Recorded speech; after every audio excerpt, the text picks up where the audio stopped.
Hello. Hi, how How you are you? doing? I'm I'm all good. right. Good. How was your day? It was all right. It's just dogs, fireworks. Not the best mix. No, no, I but bet they're you're all not. right. They're all right. Okay, all right. Once a year, it must be a bit stressful. Or maybe twice, maybe with New Year's Day as well, New Year's Eve.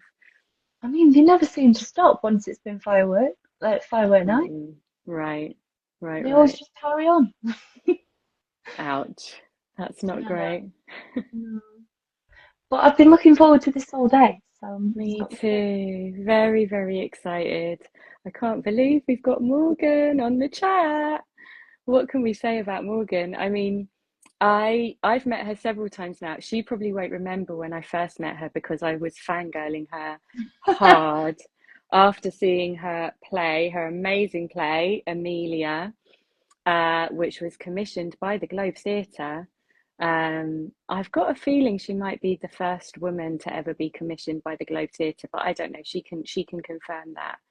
Um, but it was a moment in theatrical history. It really was, like, all of us, and obviously because it's the Globe, most of us were standing for the whole time.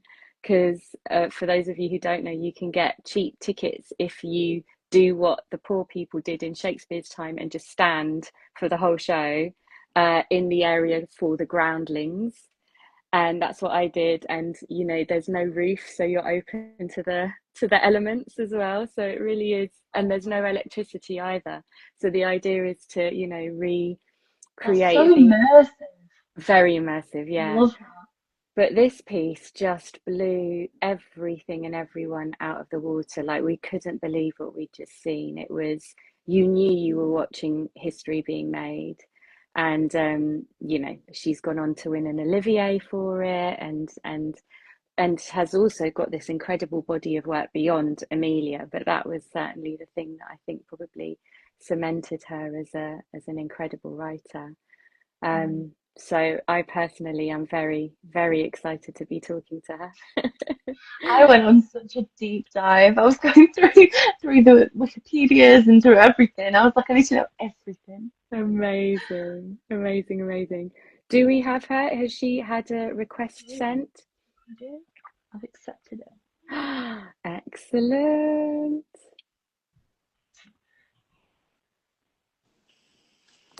Hello, Morgan. Hello.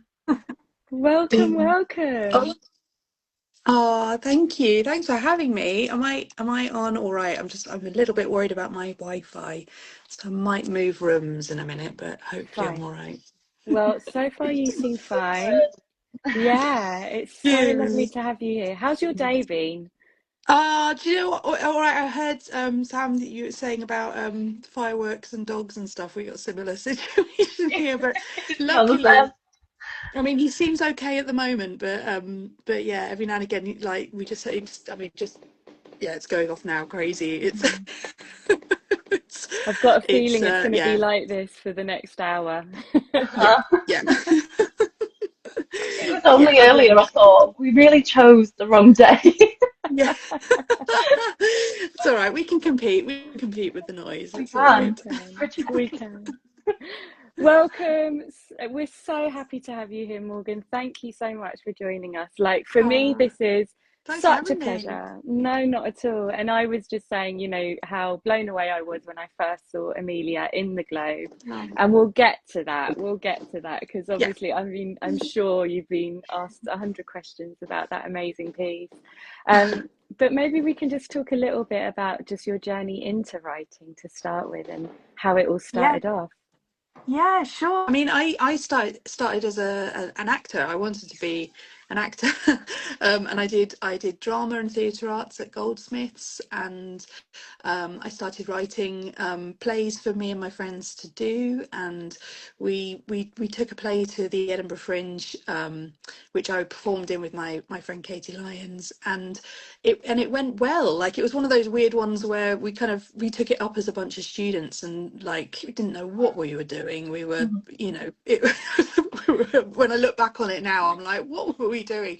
But it went well, and we got good reviews, and it kind of made it sort of galvanized us into keeping going. And then me and Katie, called Verity, will know, we kind of formed a comedy group. Basically, we did comedy, and I was part of a double act. So we were actually called Triplicate because Verity was, we all wrote together, but Verity didn't usually want to perform, so me and Katie did the performing. And yeah, we just did that. We did 5 shows over 6 years.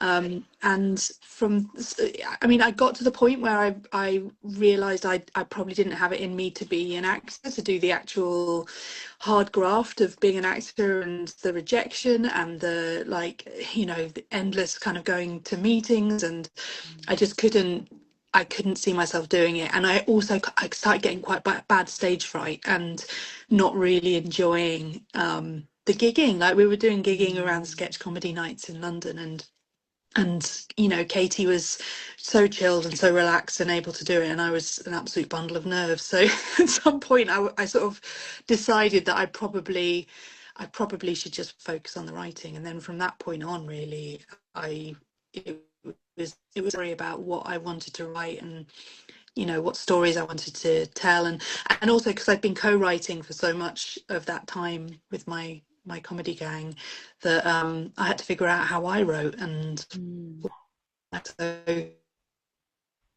yeah, I did loads of stuff. I did pantomimes, I did family shows, and then I wrote my first play that felt like a drama play.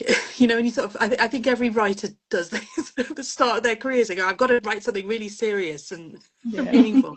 And that was Belongings, and I did that, and Hampstead Theatre downstairs took it. Like, I just sent it to them, and actually, I think it was when Will Mortimer was the literary person there, and I remember him saying, like it, but we can't put it on, it's too. And then he called me back and said, "Oh, do you know what, we're going to do it." So it was one of those sort of double whammy things. But yeah, from that point on, I've kind of tried to make a living from being a playwright, but it's been a roller coaster, really. Yeah, absolutely. I can incredible imagine. roller coaster, though. Yeah, what a roller coaster. What was it first that drew you into wanting to tell stories? Like, how did your early experiences shape your voice as a writer today? Do you know what? I've got parents who, my parents were actors, so I was very lucky to have sort of grown up in a household that had sort of theatre as part of its language. We were taken to the theatre, and I know how lucky that is in this day and age to have had that kind of beginning. So I kind of knew sort of from the start, it was like, it was, a bit family businesses, like probably the definition of a nepo baby in that sense, because I knew that it was something that I could have on my horizon. Like, it wasn't something that was out of reach, because it was something I've watched my parents doing. Not that they were amazingly famous or anything, but it was a job that was valid. And so I've got two siblings, and neither of them have gone into theatre, because I think they looked at the way that my parents did it, and it was, it's a precarious business to be in, and I think they wanted real jobs.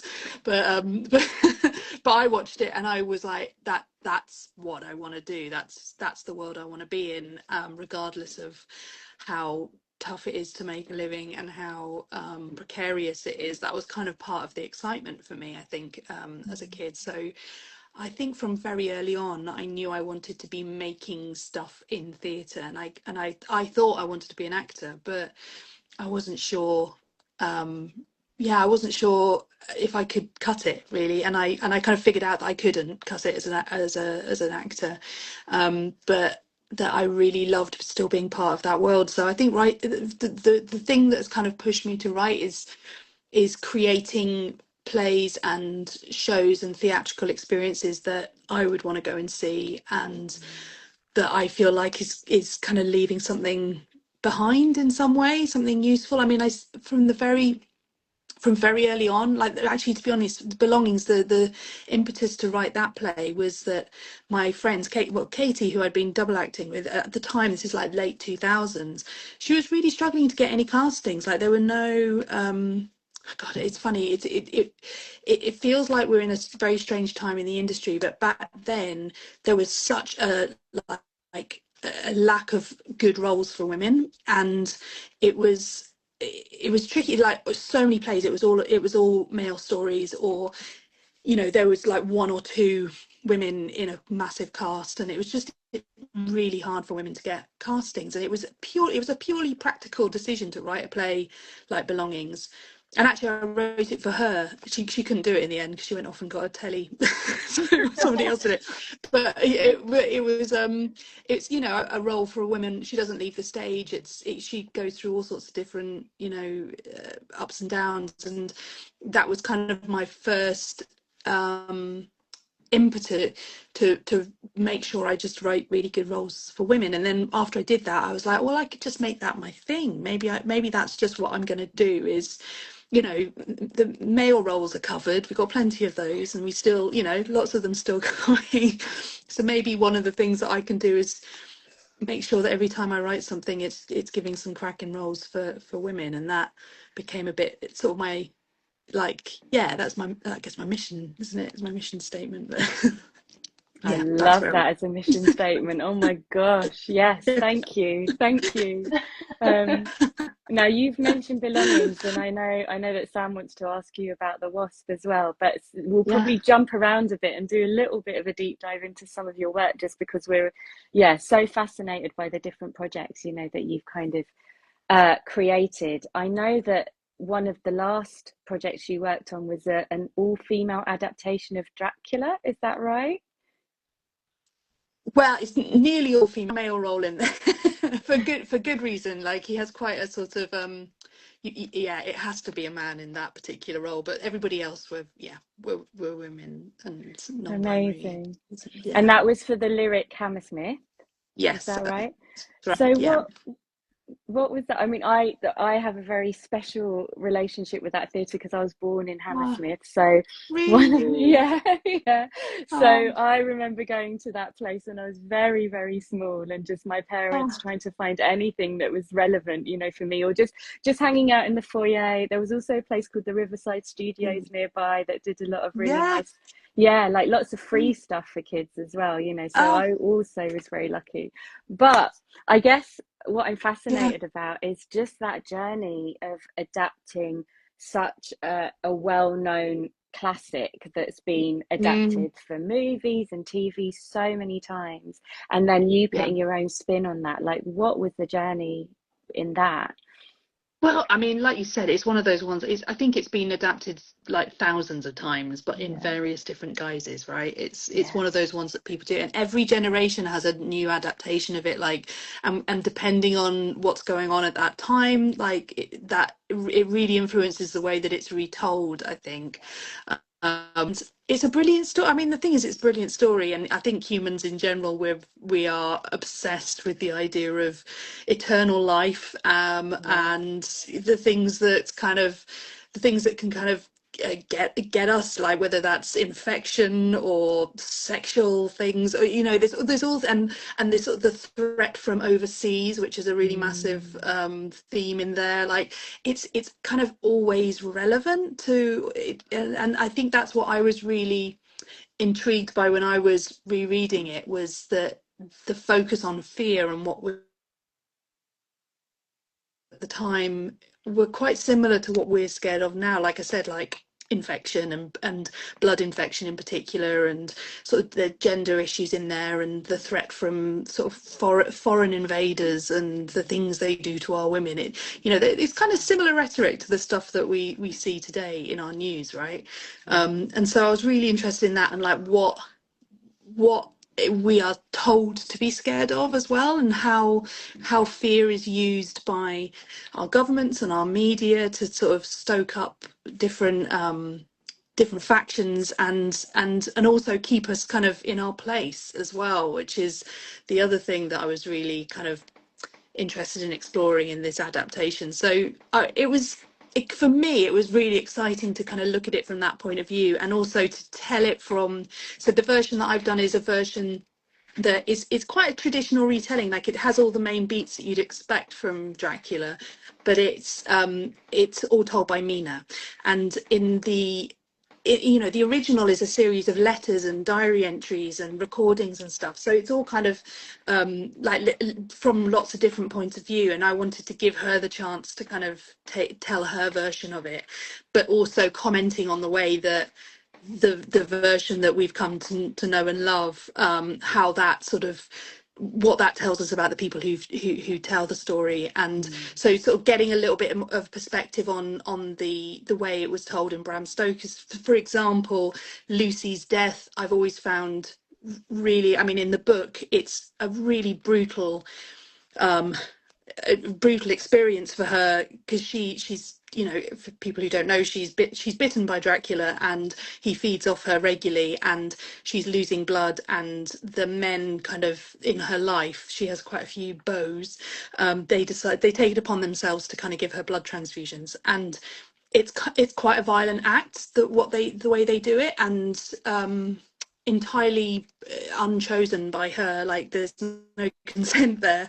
That sort of, from a female perspective, I sort of saw that and found that quite hard. And then after she dies, she starts appearing as a kind of creature that they call the Bloofer Lady, which is a kind of childish way to say beautiful lady, but she's a vampiric creature that has been created, and they decide, all the men decide, they have to go and destroy her. So they go to her crypt, and using stakes, using everything, they really brutally destroy her body, in a really I mean, it's quite phallic, the way that they're using the stakes, and it's kind of a brutal it's a rape as well as a murder, I guess. So like, seeing it from that perspective, rather than this kind of like, we must destroy, we're heroic and we're destroying this kind of vampiric thing, seeing it from a female perspective of what it actually probably felt like, that was kind of the angle that I was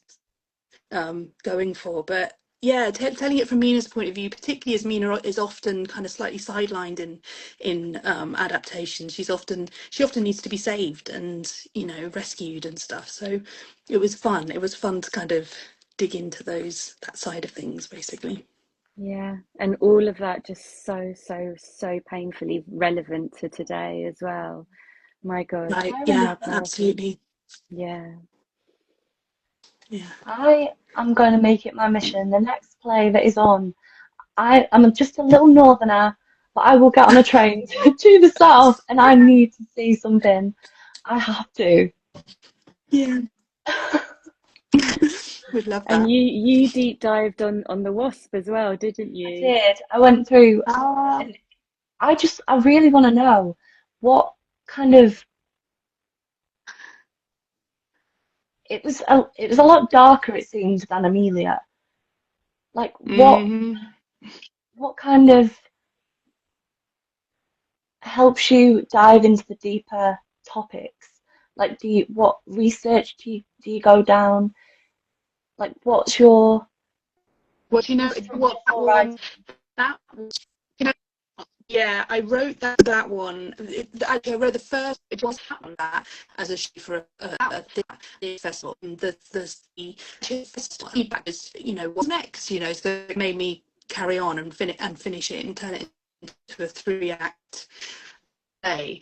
I wrote that when I was about 3 months into having my first baby, and I wrote that when I was a baby. I was thrived, and I was doing a lot of walking around southeast London with my baby in a pram because he wouldn't sleep.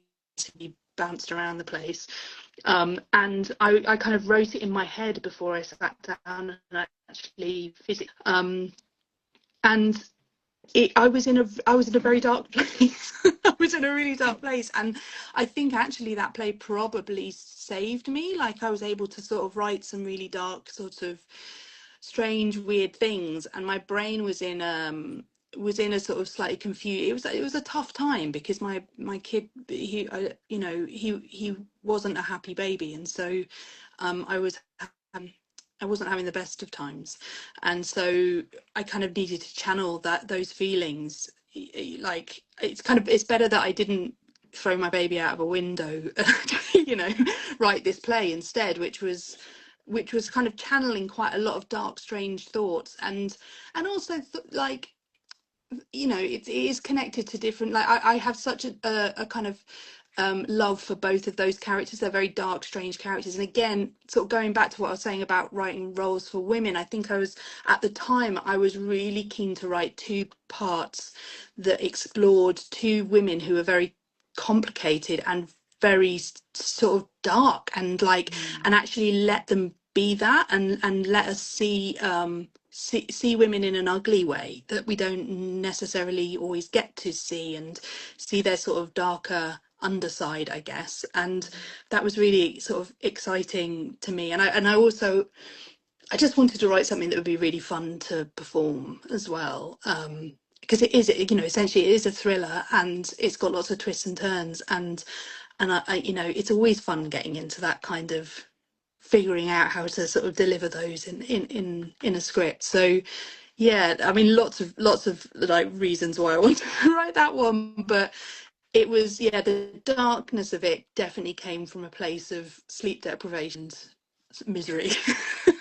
To be Mm. honest. I'm a huge fan of the darker psychological themes. I'm an avid thriller reader, so Yeah, I yeah, I appreciate the love a dark thriller. psychological. Yeah, yeah, how Amazing. gorgeous. Yeah, and Thank also you. sorry that you were in such a dark place, and thank I goodness you're mean, able to channel it into something yeah, so I positive. mean, thank you, thank you. Think it, I think you know, very rare people who have only read their first, I have their second or whatever. I think quite a lot of people have that, and it's a tough bit. It's hard, but I'm fine now. I then wrote Mum, which was like I, you know, that really dug into that part of things, and I sort of didn't realise when I was writing that play came from a question that I asked myself, which is, what are you most afraid of? I was like, okay, that's a good starting point for a play. Let's try that. Mm. And I realized what I was most afraid of was people like taking my child. Weirdly, at the time, it was taking my child to a hospital for something that's happened to them, and basically being told that they had weird marks on them, and not being believed that I hadn't done them, and that them just being taken away from me. Like that was such a sort of specific fear that came from, because I'd been researching the family courts for something else, and it kind of fed into my fear of that, and intrusive thoughts, which is something that, you know, I have, that's sort of an OCD symptom. So it kind of, that play came from that, and then writing that play was really useful and amazing, but I didn't realize until I got into rehearsals how hard it was going to be to watch that play out over and over again. Though, Wow. to be honest, by the time we got to performance, it kind of, it sorted me out. Like, it was the first few run throughs were really hard going, but then by the time I got, it's like, I don't know, immersion therapy or something. I don't know. Yeah, It kind of really helps. exposure. I don't necessarily recommend it, but it definitely definitely helped. But yeah, it's Wow. we do channel ourselves as writers, don't we? We do kind of, we sort of Yeah. deal with things a lot of the time, but Yeah. for Well, I better or think, worse. yeah, well, certainly I think that's where the authenticity comes from. But it's so Mm. difficult, isn't it? I mean, I want to ask you so much, but I guess maybe organically, maybe my question then is like, how do you balance that? Because I know that I've made choices as to when I'm going to uh, dive into certain personal experiences, you know, even though it's Mm. still to inspire fictional Mm. stories, but just knowing when you are safe enough in yourself, when you are recovered enough, when you have Mm. enough distance from it, or whether you're doing it because you need to channel it, you know, to kind Yeah. of work through it. What are your thoughts on that, and when it's right or healthy or appropriate for a Mm. writer to do that, and when not? Do you have any Yeah. thoughts on that?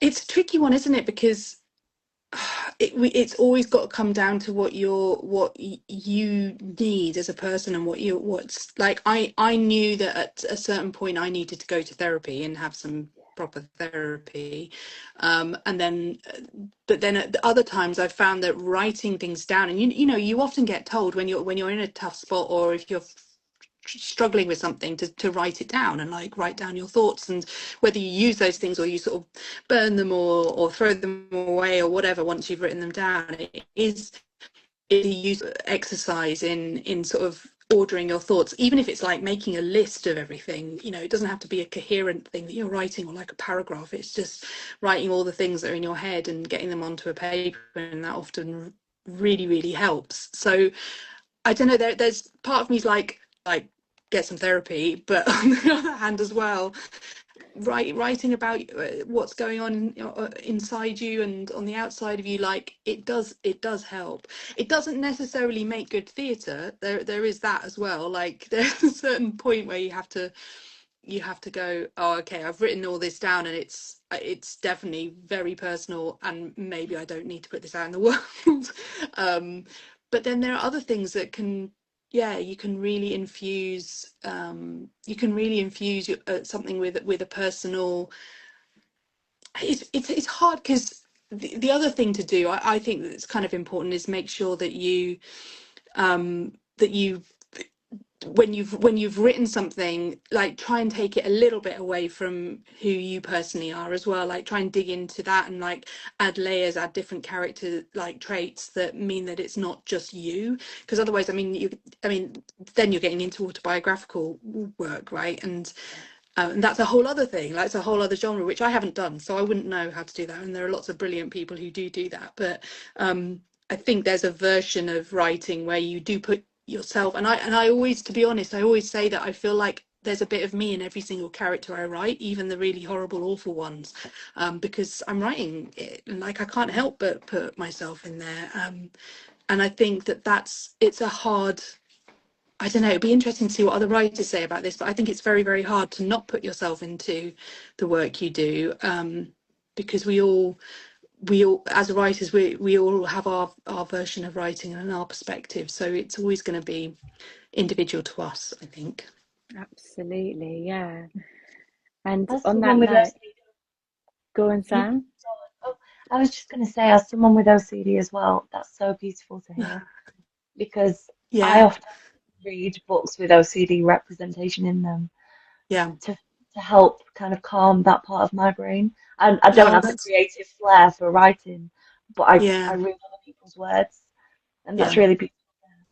I would, yeah. I mean, it's funny because with mum, it was I think that, because that's kind of a representation of postnatal anxiety, and like the kind of intrusive thoughts that come from that form of OCD um that I experienced, and that I think that a lot of people experience. And I did sort of put a little bit of caution on people watching it if they were quite new to having a baby or had similar kind of issues, but I do think it did help people with similar, that's it, because it's that acuteness of it that can happen when you're, you know, it's always, to be honest, it's always there, but when with sleep deprivation and with this kind of added thing of like having a baby in front of me, it suddenly became this massive thing that I couldn't necessarily control. And I got on top of it, but it felt important to write about what that felt like, because I do think it's quite a common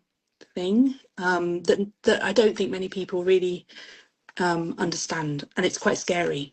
It's very scary, but yeah, That's why representation is so important, right?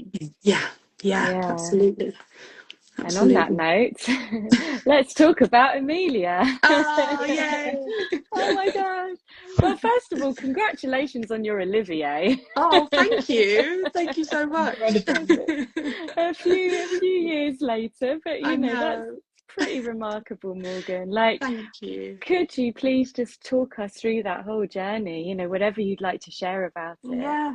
Oh, do you know what? It feels like yesterday, and it feels also like a million years ago, to be honest. It was such a formative and wonderful time for me and the whole team, really, to be honest. It was such a group effort, because I was commissioned in 2017 in sort of August, September time by Michelle Terry, and it was to be in her first season when she'd just taken over as the artistic director. And she was like, I need a new play about this woman. Have you heard of her? And I was like, no, I have not heard of this woman. Let me go and Google her and read her Wikipedia. And she said, go and have a little read about her and then come back and let me know if you fancy writing a play about her for next summer. It was, big, very quick turnaround. And I did. Wow. I went and Googled her, and there wasn't very much out there about her. I ordered a book about her, but to be honest, I went straight back to Michelle and was like, of course I want to write a play for the main stage of the Globe. I'd be crazy to turn that one down. And just started researching as much as I possibly could. And we got Nicole Charles, who directed it. She came on board very quickly, because I was like, this is a very quick turnaround. I need to be, creating this with my director. And so between the two of us, we sat in a room with loads of flip chart paper and with the full access to the Globe research department, Dr. Will Tosh, who was amazing. And they kind of really supported it. We kept, we'd send them emails going, would Amelia have frequented these places in this part of London, and or would she have been in a scriptorium at any point and stuff? And invariably they would say there's absolutely no evidence for anything like that happening, but there's no reason why not, which was a really useful, freeing thing for a historian to say, because we're so beholden to sort of making sure we're representing history properly, and actually there's not really enough written about, well, particularly women, and so there was a kind of a license given to us to just create the version that we needed to create, which is sort of what me and Nicole sort of realized quite early on, that we were like, oh, we're going to have to sort of create a lot between, read a lot between the lines and figure out who our version of Amelia is. And there's going to be lots of early modern academics out there who massively object to the version that we did create, but she was very true to the one that we wanted to make at the time, because we were creating it at the time of Me Too. Like, it was when Me Too was all kicking off, so there was loads of discourse around about the way that women had been treated, and we were feeling all sorts of different feelings about the way we'd been treated in the theatre industry, and we just felt like it was a really good chance to explore that anger and that sort of frustration that we were all feeling at the time, through the medium of this woman who kind of seemed to be having similar problems with getting her work on stage. It was that simple thing of like, why won't anybody put my work up on stage, or why won't anybody take my writing seriously, or all of those things felt super relatable to us at the time. And so it kind of, in that sense, sort of wrote itself. And also writing for that space, is such an incredible gift. And I remember sitting with Michelle Terry in the space, and her just sort of talking to me about it and saying, listen, this is how this space works, and trust Shakespeare. He knew, when he was writing those plays, he knew how to play this space, because this was the space that they would be performing in. And so all the references, it's got an open top, so he's like references to the environment, like you've got the river right there, you've got the sky above you, you've got the sun setting, like he references all of those things in his plays. And also you're competing with noise, and you're competing with people coming in and out, so he makes, he does loads of direct address just so that he can hold the audience's attention and make sure that they're with him. And he uses comedy really well, like he'll give breaks, and you're, something really tragic has just happened, you probably roll on some kind of amazing funny jet character who can come and give the audience a bit of light relief. And so she gave me all this brilliant advice about how to write plays for that space, and that was a real gift as well, because I'd never been given that chance before. It was amazing. And she she just trusted me to do it, which was gorgeous. And and then once I'd written a first draft, we did a read through, and four of the actors in that read through we offered to, so I knew I was writing for them, and because we was, you know, it was really quick. And then by the time we got into rehearsals and we had our amazing cast, like I was in the room all the time and we were rewriting. I mean, it was tough going for everybody involved because we didn't have much time to put it together, and like we were just cutting and changing endlessly. And like after the first preview I cut like 20 minutes out of it, but it was still 3 hours. No. It was still 3 hours. Like it was there were loads I wanted to do, but we didn't have the time. We didn't have because we only did 11 shows at the Globe with it. So yeah, it No. was only 11 shows. I know, because they're new writing, they do very short. I mean, it was over 3 weeks, but you know, 11 over that time. So actually, when we went to do it in the West End, I cut another half an hour out of it, which was kind of what I'd wanted to have cut originally. So yeah, it was amazing experience. It was an amazing experience, but it was weirdly well timed and seemed to be tapping into something that people wanted to hear at the time, as well as much as you're wanting to say it out loud. And to be able to say those things on that stage at that time felt really special. And yeah, amazing. The first preview is still one of my favorite moments in my entire career, because we were so nervous, we were so terrified. We'd had a really bumpy tech. I think it poured with rain for the dress rehearsal. Everybody was feeling very like panicked and stressed, and we, you know, it's that thing where you forget what you've got, and you forget that things are funny, or you forget that things are, you know, tragic. And we did it in the first preview, and the reaction we got from the audience was so electric. And I just remember just bawling my eyes out afterwards, because we were so tired but really Oh, excited as God. well. So yeah, it was amazing. It was an amazing experience. I miss that show. I'd love to do it again. Oh, please do, Please please do. do. Oh my God. I I mean, my know. experience was, as I was telling Sam, and I had no idea it was just 11 shows. That just Yeah, blows my mind. yeah, But same. like, I think I went with a friend. I can't remember who I went with, and I didn't really know what I was going to see. You know, someone had just Yeah. recommended it, and it's three actresses, three women of color playing the same character, Amelia Bassiano, is that right? Bassano, yeah. Bassano, Yeah, at different stages of her life. yeah. All three were just a They're phenomenal incredible, yeah. performance. And Yeah. I also, this is what I remember, and actually I had a quick look at my copy of it, which I bought ages later, you know, but you talk so much about humor, which, you know, we've discussed with other writers as well, but for me it's so overlooked, you know, as Yeah. you know, a skill and a form. And you know, you open with so much comedy at the beginning, and one of the brilliant moments for me was that the audacity of having Shakespeare in your play Yeah. in the Globe, which has been built to house his plays and perform his plays, Yeah. performed by a woman, which of course there's just so many layers to that. And for me was often the comedy relief, you know, in that as Yeah, well. yeah, So there yeah. was so much in that in itself. And then, of course, what has become a very famous speech at the end of that play, which is one of the most powerful, the most galvanizing. And you say you were in bits. I mean, there was not a dry eye in the building, and I was just on my knees. I didn't know what I Oh, just watched. And oh, tears were streaming down our faces. I mean, you're absolutely right. It did speak to the moment.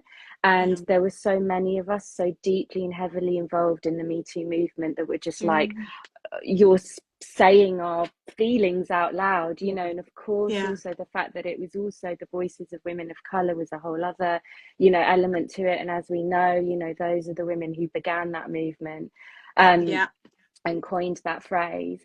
Mm, But I also feel that it's such a powerful piece that it also transcends that particular context and time.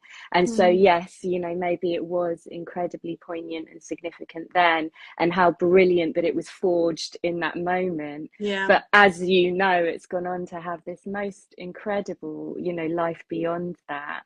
Yeah. I mean, but also, I guess, because we still kind of need to be saying these things endlessly, right? Like it kind of Yeah, frustratingly is still quite relevant. And yeah, yeah, that sort of that speech, it was I didn't actually write that speech till quite late on. Like, I kept doing drafts and going, I kept delivering drafts going, there's going to be an end speech, I don't know what it is yet. Just bear with me. And then Brilliant. I finally got to the place where I wrote it, and they were like, oh, okay, yep, this will do. And then we were auditioning for our Amelias, and I mean, Claire Claire came and did the most incredible audition. She basically did the speech as she did it on the stage, right? Yeah. And this is Claire Perkins, and she I think she was rehearsing in Hampstead, so she rode her bike all the way over to the Globe, did the speech, got to the end, went, I think it needs to be burn the whole fucking house down. And like, because I didn't have the fucking in there, and I was like, yeah, it does. Yeah, you're right. It does. Yeah. so so the fucking is a Claire Perkins insert there. But she absolutely smashed it, and that, I think, the combination of her and her power and her brilliance as an actress, and her, I don't know, the way that she could hold the crowd, is just amazing. And then also what we were saying in that speech, it was amazing. But it's great because it gets done. The play gets done a lot in schools and universities and amateur dramatics and stuff. And I just love the thought of young people doing this Yeah. play. Like, it just fills me up so much. It like, particularly as a lot of schools, you know, you get a lot of all girls who just want to play all the different parts, and there's often like majority girl drama groups and all that kind of thing, and all different drama, and it's always been quite tricky to find plays for them all to do. So it feels my mission step to create a play that people can put on for women and girls, you know. Amazing. I've never been so gutted that I haven't experienced something before. Oh, I'm sorry. We'll Oh, I'm have to wanting to late to the revive it party. for you. Oh, please. We'll have to. I'll come to every show. Yeah, thank you. The Amazing. impact of it was huge and trailblazing for women in theatre. Did you anticipate that?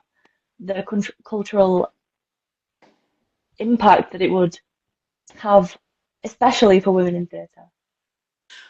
No, genuinely, we didn't. Like, we hoped that it would, you know, have a really nice run at the Globe, and we could say, because, you know, one of the other things we were trying to do was challenge the who gets to play roles and who gets to be on that stage, and a lot of that was around, you know, the reason why we had uh, such a diverse group of people on that stage was because at the time it was very hard to persuade people to cast diversely. Like, luckily that has shifted a little bit now. Like, you know, it's by no means brilliant, but, you know, that conversation seems to have happened and sort of stuck around in a useful way. Like, the pandemic hasn't completely kiboshed that, but at the time there was quite it was quite hard to persuade people to, and we, you know, we had letters, we had people writing to the Globe challenging us, going, there, you know, there were no black people in London at that time, at Shakespeare's time, and you're like, you're completely wrong about that. you are you've swallowed the version of London that Shakespeare loved you, and you are completely wrong.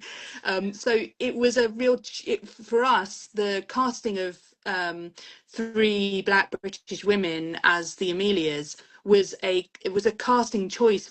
Like, from the very first off, we told, just discussing it, going, wouldn't it be great if we had, you know, these women leading a massive show at the Globe? That, I mean, it was just literally as simple as that in that sense. And then it became infused with all of what that actually meant, and whether or not she could have been a woman of colour, and like all of that started to be part of the conversation of the play. And actually, the fact that there's 3 of her, that was Nicole Charles saying, she phoned me one day and she went, why don't we, because we were talking a lot about hero's journey, and like how often when people do historical plays, it becomes this kind of, you know, amazing big role for one person, and we were talking a lot about ensemble work and a different way of doing historical plays, and we were like, we need to be sharing these parts out a bit more. And she was the one who went, why don't we just share it out amongst three actors rather than one person playing her all the way through? Let's share it out. And I was like, oh my god, that's brilliant, because you can see her at different phases of her life, they can hand over. I was like, that's amazing. And then she called me back a little while later and went, oh god, no, actually, let's not do that, that's going to be really hard to cast. And I was like, I'm sorry, Nicole, and I'm like, I'm fully sold on it. And it was quite tough to cast, but it was, brilliantly. I mean, to be honest, we could have cast that play about 3 times over. We had so many incredible people come through that door. I mean, that was a slightly heartbreaking thing, that we're answering a call for better roles and more roles for incredible women, and that still is an issue, to be honest. We do still need that, but yeah, it was definitely responding to something in theatre, and we were it was kind of us saying something about theatre, and what we hoped but didn't realize was how much people needed to hear and see that, and then how much that would then go on to sort of push a conversation forward, which we're really proud of. We're really, the whole team are still really proud of all of that. Brilliant, rightly so. Um, and it was such a pivotal moment in kind of the world and history and politics and the movements of the time. And, now we find ourselves in such extreme times, historically, politically, socially, culturally. I mean, I'm aware that today's a bit of an exceptional day. Yeah, we've got a full moon for a start. But Zoran Mamdani has just been elected mayor I know, of it's New York. amazing. It's amazing. What a Yes. day. What a day. What a roller coaster of Yeah. emotions every day is really at the moment. Yeah. And you and I, Morgan, I've had the pleasure of marching alongside you at one of the rallies for organised by the Cultural Workers Against Genocide, and it was such a powerful moment for me, that action. And you've been so brilliant and so vocal on socials and so active, in terms of just trying to push for change in so many different areas, actually. Can you talk a bit about what activism means to you, and also how it connects with what you do as a writer? Yeah, I think it comes back down to that thing of like everything that we do in life is political. Like every choice we make is political. And I think that as theatre makers, as artists, as writers, we whatever we make, whatever we write is going to be a political decision. And so I am at every point trying to figure out what I can do or say that is going to be a positive impact on a political part of, what really. And I don't want to write in a vacuum. I don't want to write things that I perceive as being non-impactful. Like I know that mine is short, and I want to make sure I'm writing and making things that are useful, that are saying something about the world that we're living in right now, and also hopefully giving, not only saying things like we've been talking about, saying things that people need to hear out loud on a stage, but also doing things that kind of entertain and give relief and give catharsis and all those things that are, that we all as artists it's such a gift that we are able to do that for other humans, and we are here for such a short time. And I know you probably have the same thing. I wish I was doing more. Like I wish there was more I could be doing, and there probably is, but it is also that wonderful thing of finding community and being part of community and being part of something that is bigger than myself, and because the world, there are horrible, terrible things happening in the world, and whatever we can do in whatever small way to I don't know, to help to raise awareness. I feel like we do have a responsibility for that, and to sort of shy away from that is a political decision, to be honest. So like silent, they're making a very political choice there. Sorry, Morgan. Thanks for That's all coming back. right. Thank you for coming back.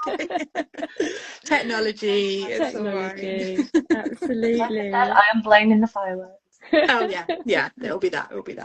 Yeah. Well, maybe we can just wrap up a little bit just by talking about, well, maybe a couple of things actually.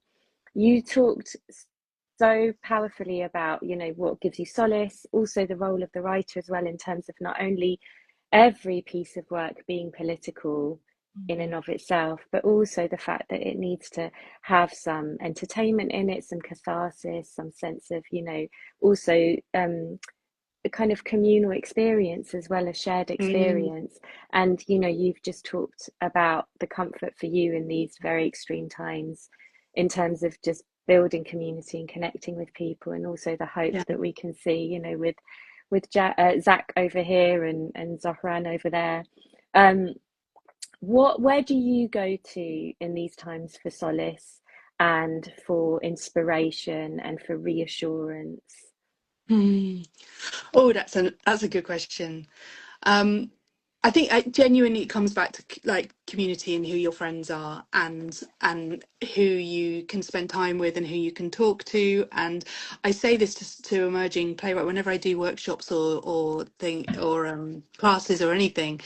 I always say to emerging playwrights, you've got to find your people who are the ones that, whether they're other playwrights or theatre makers or actors or directors or whatever, like find the people that you can make work with first of all. Like that, a lot of the time there's a lot of waiting around to for people to say yes, we're going to do your play, and actually if you get out there and try and make your work, whether that's in, you know, the upstairs of a pub theatre or in your front room or whatever it is, make the work, and in doing that you will find your community of people that you want to work with, and those are the people that you're going to go onwards with and through your career with, and they're all there. I kind of, those are the people, and I've been at this since 2003 when I left university, right? And I've got so many different people that I've watched sort of go through the stratosphere with their career. I've got others who've stepped out of their careers and started something else, and then there's others that are sort of similar stage to me, and those are the people that inspire me and excite me, because I'm watching the way that people are surviving in this, you know, and I will always say to everybody at the moment, particularly, but I mean it's always been like this, but I think it feels at the moment really, really hard and really bleak, and like it feels like there's no money, it feels like there's less commissions, it feels like that we are returning to programming that is very safe and very obvious, and it's very hard to make a living in the industry at the moment. And I would never begrudge anybody who wants to step out right now, to be honest, because it is very, very hard. But I would also say to people to find your community, find the people you want to make work with. Like, for example, in the pandemic, I had a little group chat going with my friends Sammy and Abby, and it was all about horror, and we were obsessed with horror, and we would sort of message each other about it, and then we basically we realized, oh, let's start doing nights, horror theatre nights. That would be really fun, wouldn't it? And we created our company Terrifying Women. We had Amanda Castro join us as a producer, and basically we put on, though this year we haven't managed to do it, but every year we've tried to put on a night of short horror pieces. They're always monologues, and it's all stories from a women's perspective, performed by women, directed by women, and we always find a fringe theatre to do them in. We keep it very low cost, but we always pay everybody properly, and the whole point of it for us is to just make work that we want to make, and that has been one of the most like important and useful, but also like it reminds me of why I make theatre, and it's just us getting our hands dirty. Like we're doing all the sort of stuff. Like I'm usually backstage banging walls, making people jump. Like it's so fun, and it takes me right back to when I used to do Fringe when I was younger, and it's pure theatre, right? It's just telling stories in a dark room with an audience who are up for it, and we always have a really, really good time. And it's that kind of thing that reminds me of why I got into theatre in the first place, why I want to make work, and also reminds me, like, find the people that you connect with, that you want to make work with, that you're going to just keep going with, because otherwise, if you sit around waiting for the big theatres to say yes, we want your play, or yes, we give you this massive budget, it's likely not going to happen because of the way that the industry works. So we've got to build our own spaces, we've got to build our own work, and it's really hard because there's no money, and there's no, like this year we haven't been able to do a Terrifying Women show, but we did a zine instead. So we made a zine that people can go and buy if they want. If you go to the Terrifying Women website, you can get one of our zines. You can get 3 fantastic horror stories, but you find a way. You find a way to make work, and that's the kind of thing that makes me happy and inspired, and it always comes back to community and making stuff, because all the other flashy stuff where you get to put a show on in the West End, it's lovely, but it comes and goes, and it's the people you make work with that makes everything worth it. Absolutely. How beautiful. Community, terrifying women, finding your creative allies, Yeah. zines, banging on walls. Yeah. I love that. And how grounded, what a great way to balance it all out, and Yeah. just also remain empowered, because you're in charge of creating your own stuff. You're not just waiting for that phone call. Exactly. Yeah. And you get to make the work you want to make without, I've done a bit of telly, and the amount of voices involved in that, and the amount of changes you have to do in the notes and stuff, like it's so nice to make stuff where you've not got a million people in your ears telling you that you can't write that, or you can't put that in, or you should probably change it to make it a bit more like this, or just doing your own, what you want to write. It's wonderful. I really recommend it to anybody. Absolutely. Oh, well, on that note, Morgan, I think that's a beautiful place to just pause. We could talk to you for another hour. There's so much we haven't asked you, but thank you so much. It's been such a rich conversation. No, that's good. I know technology always comes up, always trips us up in some always. Yeah, it's been so rich, and it's been such a pleasure talking with you, Morgan. And thank you again. Yeah, thanks for having me, and I hope you have a nice evening. You too. Take care. Bye. Oh my goodness me. Oh, she's so lovely. Yeah, she's brilliant, isn't she? So humble. Humble, so grounded, so warm and kind, actually. That's what I found when I've hung out with her on marches and things like that, but a real powerhouse, like a real talent, somebody very, very special. I'm not kidding. The next one, I've got to go. Do it. It's totally worth it. There's nothing that can stop me. Yeah, it's a special experience. Who do we have next week, Sam? Oh, who do we have next week? We have a very special full circle moment for me, actually. Not one, but 2 guests from all the way across the pond, Arizona and Nashville. Not even just one place. Wow. And we have Crystal J. Johnson and Felicity Vaughan. Not just 2 of my favourite people in the world, but they're also my bosses, so I've got to be on my best behaviour. But yeah, they will be joining us next Wednesday.